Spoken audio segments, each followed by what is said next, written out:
Going on, guys? It is your host, Dialante Daniels and Ed Oliver, back at you guys with another Locked On Wizards podcast episode. On today's show, we're going to be doing our part two of mailbag questions. We got a couple good ones. We're going to be talking about potential prospects and free agency pickups and some other interesting questions as well from you guys. So, should be a good show. Let's get right into it.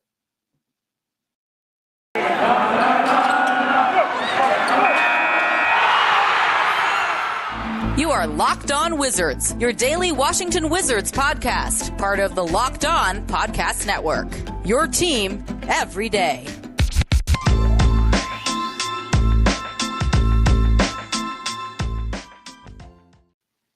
What is going on, guys? It's your host, Dialante Daniels and Ed Oliver, back at you guys with another Locked On Wizards podcast episode. I'm going to thank you guys all for making Locked On Wizards your first listen each and every day. We are free and available on all platforms. Ed, part two of the mailbag questions, man. What do the fans have for us? Yes, sir. Part two on 2/22/22, February 22nd, 22. So we got a lot of twos going on here. This is from shout out to this guy's from Israel. His name is written in Israeli.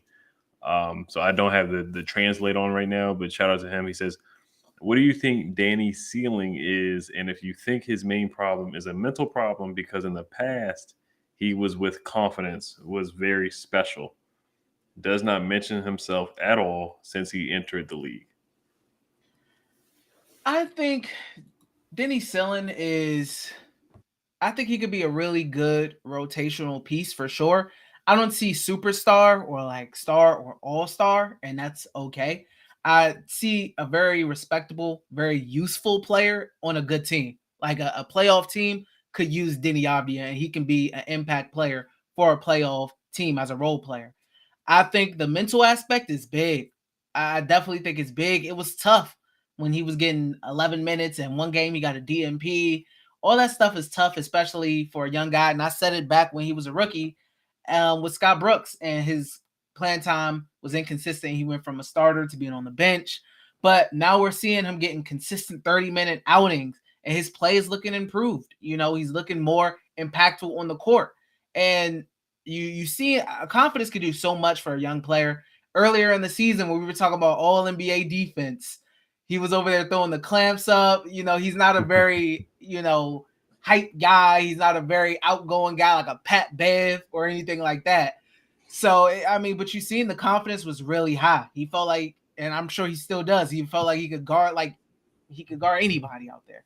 So the mental aspect is 100%, could be a factor into things like missing layups with the left hand, and going on shooting slumps. You just got to keep at it. You got to, especially when you're getting the consistent playing time and your coach has faith in you and trusts you, and your coach is going to play you and not yank your minutes. It makes you feel better. It makes you feel more confident that you will get it together and get the mental aspect together. Yeah, he has been playing better since the trades happened, since the trade deadline. He, got a career high rebounds with 15. He's getting more minutes, 30 minutes a game. And I know a lot of people compare, like, if he was on the Oklahoma City Thunder, where he got time to play 30 to 40 minutes a game, kind of like Josh Giddey, where they have somewhat similar skill sets, where they're looking to pass and involve guys that can rebound. Josh Giddey's got a couple of triple doubles, and I think Deni, my bold prediction for the rest of the year, I think he's going to play a game where he gets a triple double. I can see that happening. You see the 15 boards and the 13 points in one game. I think he's highly capable of doing that. The playing strength, finishing through contact, finishing layups, dribbling with his left hand, being able to take somebody off the dribble on both sides. The three-point shooting is getting better. He's improving on that. Confidence is huge. It is huge. And, his confidence was tough for him to get in the rhythm. It was tough for everybody to get in the rhythm because we were playing, 12, 13 guys, showcasing guys or whatever.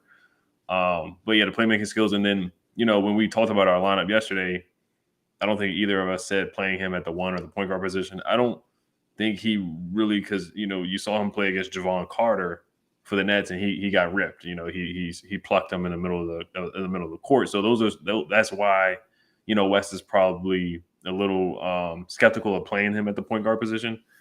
I would say, if he gets the rebound, yeah, sure, go ahead and take it up. I would not tell him to give the ball up to Ish Smith or give it up to Neto or anybody like that. If Deni gets the rebound, yeah, go push the pace, because he's been really good at doing that.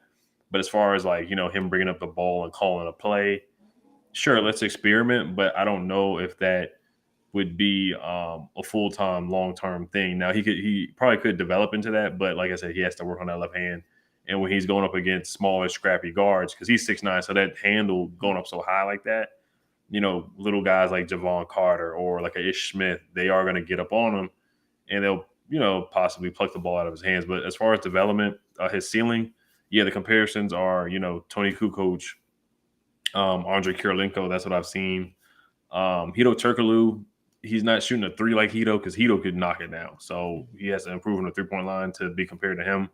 But those are some of the comparisons. Of course, him coming into the draft, they said Luka Doncic. That was probably like the easy take, because he's a guy from overseas. I don't see that, but he's his own person, so he's a good passer. His basketball IQ is pretty good. He's really improved defensively. That's the biggest surprise to me in his game, is how good he's been defensively, how physical he's been defensively. Like you said, putting up the clamps. So I think his ceiling is a guy who could average, like 13, probably 4 assists, 4 boards, something like that. I think he would be a solid starter on a playoff team. I don't know about an all-star or all-NBA player. That's yet to be seen for sure. But I think he could be definitely a good rotational piece, a good 6-man, a good starter on a playoff team.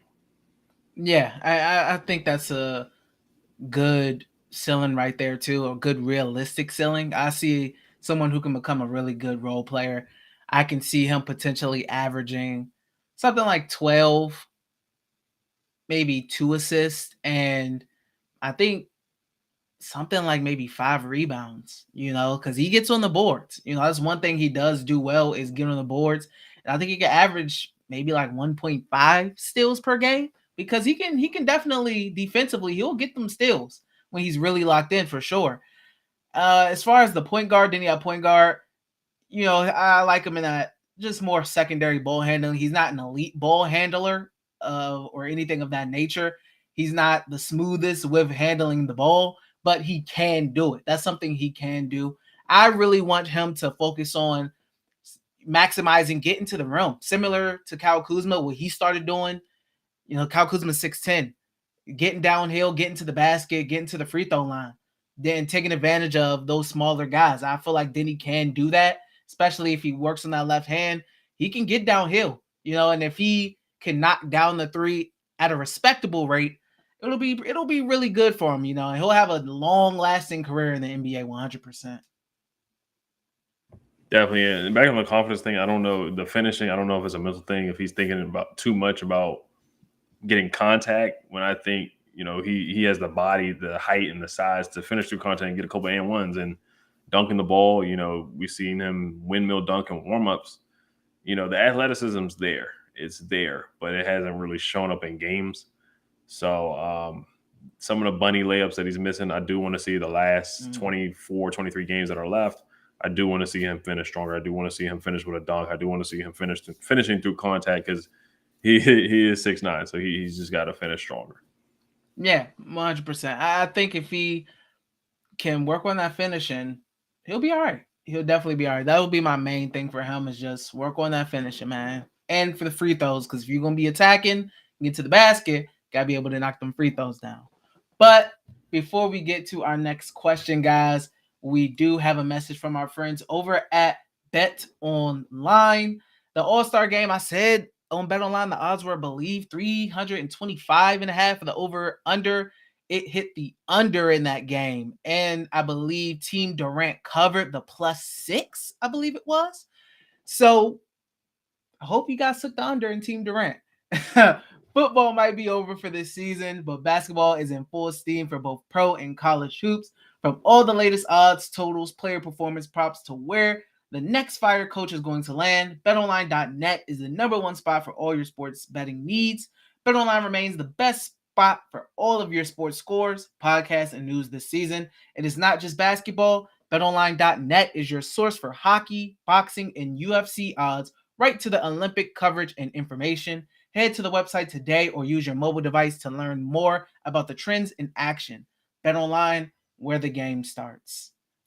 Once again, guys, I want to thank you all for making Locked On Wizards your first listen every day. For your next listen, check out the Locked On Now podcast, nightly recaps of every NBA game with analysis from our local experts. It's free and available wherever you get podcasts. So, Ed, let's get right into our next question. All right, this question is from DMV_Scott on Twitter. He says, what's a realistic offseason plan in terms of signing and prospects we should draft?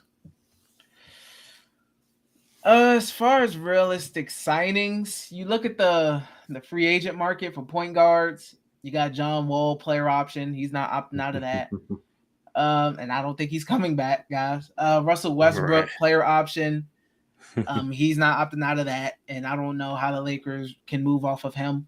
Kyrie Irving has a player option. You never know with Kyrie Irving, honestly, but I can see him now that Harden's gone. I think especially if the mandate stuff lifts and he can play home games again, I think he opts in. But who knows? I honestly don't know with Kyrie. You have Ricky Rubio coming off the torn ACL. We just had a point guard who was coming off a torn ACL. I don't know if we want to do that again. I mean, Patty Mills probably signed with a contender, has a player option, could opt in. Dennis Schroeder probably wants to be with a contender, someone he feels like is a real contender. It's tough, man. I mean, honestly, you look at Raul Neto, he may be a guy that gets re-signed again. It gets brought back. You look at a guy like Tyus Jones for Memphis, who's a good backup point guard. The point guard market right now it's not the strongest. You look at Jalen Brunson potentially, but it's not the sexiest thing in the world right now. Even when you look at trades, like DeJounte Murray, if he was a pop-up, he's an all-star on a team-friendly contract with next season and the season after that, making $16 million. Spurs are going to want a bag if they were to ever let go of him, so I don't know if the Wizards have the assets for that. You look at Colin Sexton, I don't know if I like that backcourt with Bill. And you look at the draft. I mean, Ty Washington, he may be gone before the Wizards get that pick. The other point guards in the draft, I mean, you got Gene Montero, Kennedy Chandler. So the point guard market is interesting. There's nobody I can really say, like right off the top of my head, just from looking at anything, like, oh, get that guy, unless they're in a position to get like Ty Washington. Yeah, I'm with you too. The point guard position, free agency, you're not going to find much. Jalen Brunson is available, and we're over the cap right now, especially when we're going to pay Bradley Beal. We're going to be over the cap. So if we do want to acquire somebody who wants over the mid-level exception at like 10 mil, 11 mil, we're going to have to basically do a sign and trade. Jalen Brunson, I think he's going to get a nice deal because he had a really good year this year. So he's going to get paid this year. He's not going to get paid like a whole bunch of money, but he's definitely going to get paid. I want to say, let me see, because I'm looking on Spot Track, trying to see if they have his like projected what he's gonna get. But he's gonna get paid pretty nice, just kind of like how we had to sign and trade for Spencer Dinwiddie. We're probably gonna have to do the same thing just to get him. If we want a veteran point guard, it's probably gonna have to be through a sign and trade. Jalen Brunson is probably the top of the list for the free agent guys. Like you brought up DeJounte Murray. He just made his first All-Star game. He's still young. He's on his contract is $16 million per year. The Spurs would be kind of foolish to give him up. I don't see Greg Popovich and that front office giving him up unless we trade. We're gonna have to give up one of our young guys. Basically, like what Domantas Sabonis got from the Kings. They got Buddy Hield. They got Tyrese Halliburton. I want to say they got a first-round pick or two. I can't remember what picks they got, and they got Justin Holiday, right? I'm sorry. The Kings got Justin Holiday, but basically they had to give up Tyrese Halliburton, who potentially is an all-star, and they gave up Buddy Hield, who's an elite shooter. So from the Wizards' perspective, what we would have to give, we probably have to give up Rui, we probably have to give up Deni, we probably have to give up a first-round pick, or Kyle Kuzma. That's probably what the Spurs would be asking for. So they're going to want a lot, and you're going to have to give up a lot to get somebody. Malcolm Brogdon is another guy that you brought up too. You wouldn't have to give up as much for DeJounte. But Malcolm Brogdon, they're going to win a lot from Malcolm Brogdon too. The Pacers, they look like some sticklers on what trades they make. As far as the draft, we talked about Jaden Ivey. They list him as a shooting guard, but I feel like he can play point too because he's a facilitator too. He attracts a lot of double teams and he can get guys open. And he makes passes to guys for wide open threes. They got that big man from Purdue who's he looks like he's 8 feet tall. He passes the ball and gives him lobs all the time. So I think he would be a perfect point guard. You brought up Ty too. A lot of Wizards fans, Kentucky guards, they play really well. Tyrese Maxey, Tyler Harrow. I haven't really seen a Kentucky guard, John Wall, of course. I haven't really, Devin Booker. I haven't really seen a Kentucky guard come in and be a bust. So I think Ty would be a great point guard for the Washington Wizards. Kennedy Chandler from Tennessee. He's playing really well. And BJ Davison from Alabama. You brought up Gene Montero. I haven't watched him much, because he's overseas. I haven't really watched him much. But those are just some of the names to keep an eye on coming up this offseason. As far as prospects in general, the guys who aren't guards, of course, we talked about Jabari Smith. That's kind of a pipe dream. Chet Holmgren's probably a pipe dream. Palin McCurl out of Duke, he's probably a pipe dream. AJ Griffin from Duke, he's probably a pipe dream. So the guys who are realistically in that ninth, let's just say we get the 9th seed or 9th pick again. We were talking about this guy from Arizona, Benedict Mathurin. I'm probably butchering his name. But he seems more realistic, and he's not even a point. He's a shooting guard. So we just need shooting. We need shooters. We need guys that can space the floor and shoot. We're the worst or a bottom 5 3-point shooting team in the league. We just don't knock down threes at all. So to get a guy that can't shoot, and we're looking at a mock draft as well. Kendall Brown from Baylor. He's a good defender. He's 6'8", 205, very athletic. But he just can't knock down threes. And I wouldn't just say no to somebody that can't shoot threes, but at the same time, I would be a little weary on drafting somebody that can't shoot. The Wizards have drafted. I've had enough guys that are coming out of college who don't, or overseas that don't shoot the 3-ball good coming out. Deni didn't shoot the 3-ball good coming out according to the numbers. Rui didn't shoot the 3-ball good coming out according to the numbers. I mean, Kispert did. Kispert's the only pick that came out and had really good high shooting numbers, but. I mean, I'm all for also drafting best player available. Right. It's the Wizards at times have drafted for fit, but best player available, man. I don't have issue with that strategy either. And unrealistic offseason plans. This is unrealistic, but the NBA Central did put out a tweet. This is per Howard Beck, senior writer over at Sports Illustrated. He said team executives are bracing for the next disenchanted star to ask out. Said speculation focused on Zion Williamson in New Orleans, Damian Lillard in Portland, and Donovan Mitchell in Utah. I doubt they were going to go from small market teams to another small market team, but those are some unrealistic names. Maybe Dame and Brad want to team up and add them with Porzingis, and Brad and Dame can be the don't run from the grind backcourt. I don't know, but yeah, those are some unrealistic names right there. Big names. I would say I got a feeling that they still like Jeremy Grant. I think they still may try to bring him in. I don't think it's really worth it, especially the way Rui's playing. Rui can take the role of a Jeremy Grant. Jeremy Grant's good, but he's not great. Even when we played against him and we beat the Pistons, he looked good, but he didn't look great. He's not a needle mover. So I would still kind of keep an eye on him. Donovan Mitchell, we're not going to get him. Or Dame Lillard, I don't see that happening either, but I do see him moving. I see him moving after this year. Who was the other player? No, it was Zion. Zion. Yeah, Zion, Dame, and Donovan. Donovan, they said New York.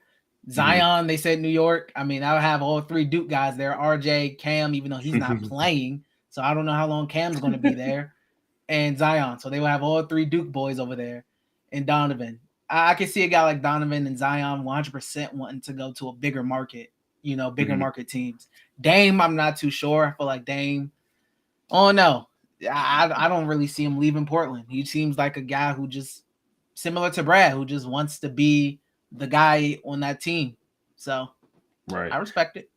And on fit too for the Wizards, if I wouldn't bring in any more non-shooters around Bradley Beal too, because it kind of clogs up the paint for him. and he hasn't shot the ball well himself either. So I don't think it would be wise to bring in a guy who is not a floor spacer. I think what's best for this team if they get a good point guard that can facilitate and knock down a 3-2, or at least be a threat from there. Space the floor out for Porzingis. Space the floor out for Brad. Kuz can shoot the 3. Rui can shoot the 3. Kisper can shoot the 3.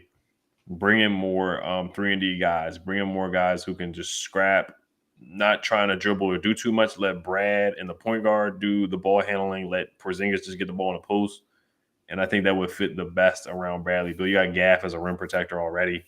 Porzingis shoots 3. So I think it would be the best fit to get 3-and-D guys, scrappy guys, kind of like a Robert Covington, but I'm not, he's not going to be available. But I think somebody of that mold would fit well next to Brad, Kuzma, Porzingis, even Deni off the bench. He could just, find shooters around. One more guy that I like from the draft is Johnny Davis out of Wisconsin. He's a 6'5" shooting guard.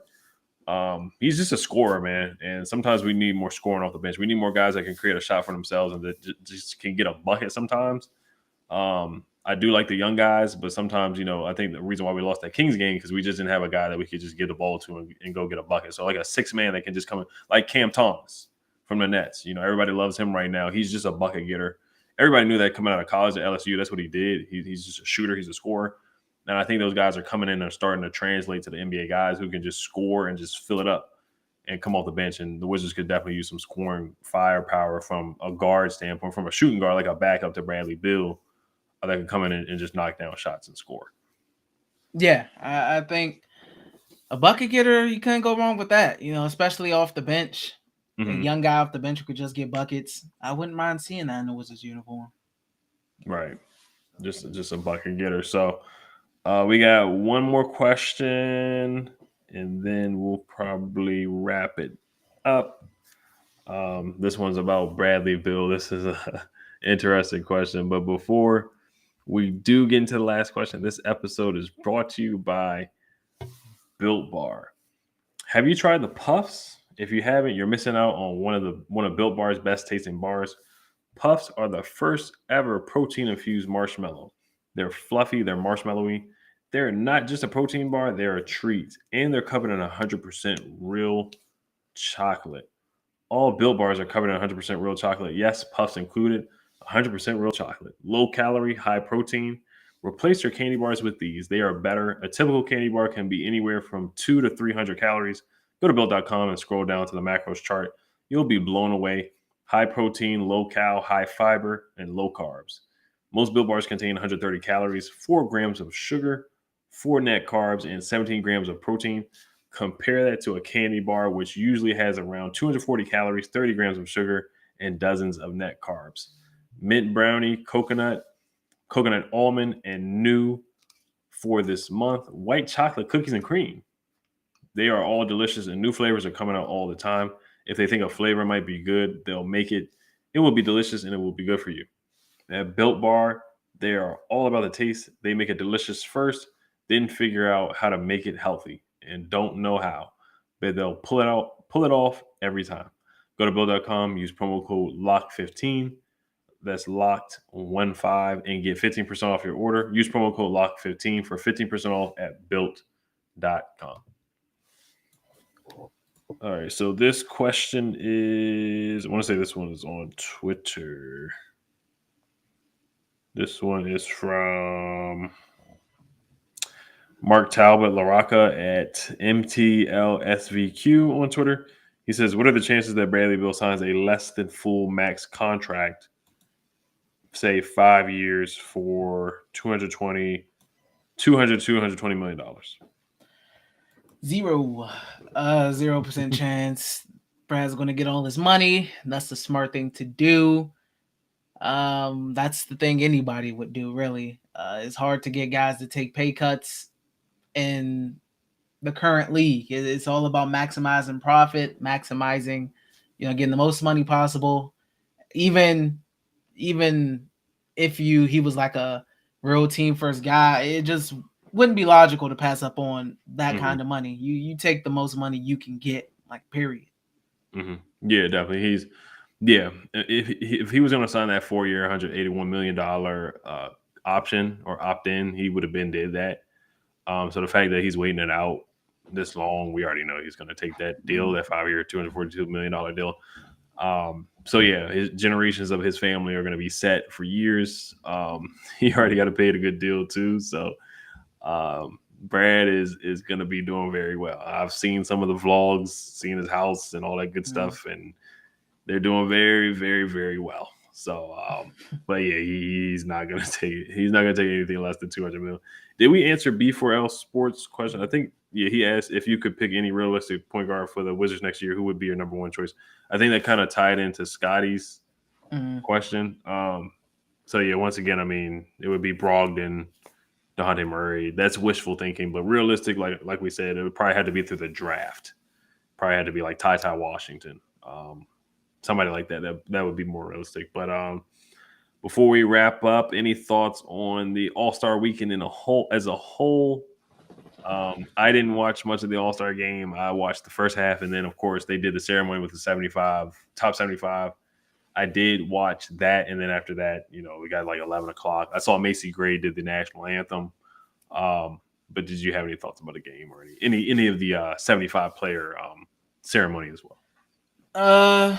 It was some cool moments. The Michael Jordan and LeBron, like afterwards, dapping up and stuff like that. That was cool. Ray Allen walking past Kevin Garnett, and Kevin Garnett making that face. It's floating around on Twitter. That was funny. Halftime was really long. I mean, I respect, the whole, the Kobe tribute and stuff was great too. That was all fun. Very long halftime though. Very long. The game, I really didn't watch too much until the fourth quarter because I know that's when like they try. The fourth quarter was fun. It ended with the Bron game winner. So all in all, the All-Star weekend, outside of the dunk contest, it was cool. It was cool. Not legendary, but it was cool. Mm-hmm. Yeah, the Paul Pierce and the Celtics thing, they actually took a picture later on that night, so that was cool. Scottie Pippen didn't go. I don't know if he has beef with Michael Jordan or something. I don't know why he didn't show up. I know they showed Karl Malone on the screen. There were some other players that didn't show up. But yeah, Mike being there, that was cool. Seeing him dap up LeBron and some other players. I think he was at the Daytona 500 the same day. And he like got on a jet and went to Cleveland. So that was interesting. Dennis Rodman, of course, seeing him there, and all the guys. Seeing LeBron's already in it, Steph's in it. They were there in sweats. Kawhi is in the top 75. Dame Lillard's in the top 75. I know some people are mad that T-Mac didn't make it. I don't think T-Mac is close. I don't know. Dwight Howard probably should have made it though. Out of the 75, Anthony Davis made it. So it was kind of debatable on that front. But yeah, other than that, it was fun. The dunk contest was awful. I already talked about that. The celebrity game had some random people in there that aren't really celebrities. But other than that, it's just the All-Star game to me is like the Pro Bowl. That's the kind of way I look at it. Yeah, it's all right. I don't go crazy over it. It's not. The main thing is you look for is the All-Star game. The All-Star game is pretty much just bleh until the end of the fourth quarter, and then it really gets fun. So, I mean, it was cool. It was fun seeing Steph get hot, though. He was going crazy. Steph was going crazy. He was fun to watch. He made it definitely enjoyable for sure. That is it. Yeah. Shout out to Wes Unseld. He was the Bullets, Washington Bullet that did make the top 75. So shout out to him. Definitely. Shout out Wes. Yeah. But thank you guys for listening. Thank you guys for making Locked On Wizards your first listen every day. Now make your second listen Locked On NBA. Locked On experts covering the biggest stories around the NBA every Monday through Friday in less than 30 minutes. It's free and available wherever you get podcasts. So tomorrow we're going to definitely try to get Nick from Locked On Mavericks on, or his co-host Isaac, and just get some insight about Porzingis and, get his take on what they got. Of course, we think that we got to steal and getting rid of a couple of contracts, so we'll just get his take on the Mavericks. So hopefully you guys can tune in and listen. Make sure you guys subscribe to Locked On Wizards on YouTube, hit the notification bell, and subscribe on all platforms, iTunes, Spotify, wherever you can get a podcast. I want to thank you guys for listening again. Hell to the Wizards. Peace.